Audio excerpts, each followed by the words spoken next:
Advocates for expanded firearm rights have expressed strong approval following a recent legal decision that facilitates greater access to firearm suppressors and certain types of weapons.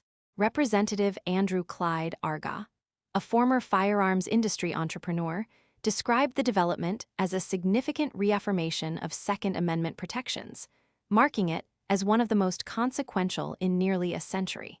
Rep. Clyde has maintained that previous regulations imposing financial and administrative obstacles on firearm ownership represented an undue infringement on constitutionally protected rights.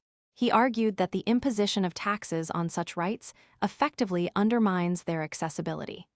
If a rights exercise is subject to prohibitive taxation, the right exists only in theory, not in practical terms, he stated in a media appearance. Clyde further posited that removing the financial burden eliminates both the practical and constitutional basis for mandatory registration requirements established under earlier federal legislation. Last year, Rep.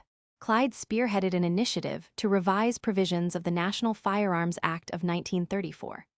Under the original act, a $200 tax and federal registration were required for certain firearms and devices such as silencers and short-barreled rifles and shotguns.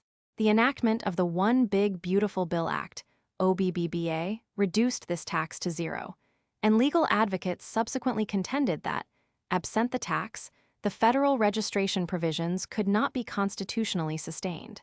The recent court decision applies to the litigants involved but does not constitute a nationwide injunction, according to reporting from the Associated Press.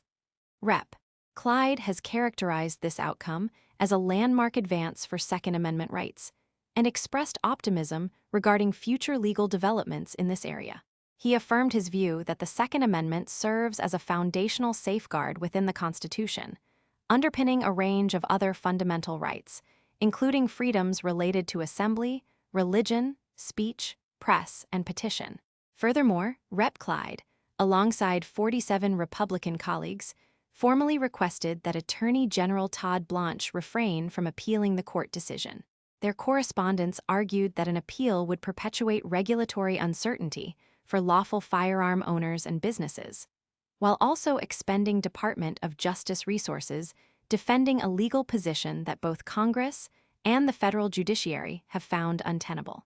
The decision not to pursue an appeal by the administration has been met with acclaim by gun rights proponents, who anticipate the ruling will now be implemented without delay. In contrast, organizations dedicated to gun violence prevention have criticized the lack of governmental action. Chris Brown, president of Brady, United Against Gun Violence, issued a statement expressing concern over the deregulation of suppressors and certain firearms, asserting that the absence of continued legal challenge compromises public safety while advancing the interests of the firearms industry. Want to make sure you never miss our latest videos? Tap that follow button right now. If our content brought a smile to your face, made you think, or taught you something new, please like this video and share with your friends and family.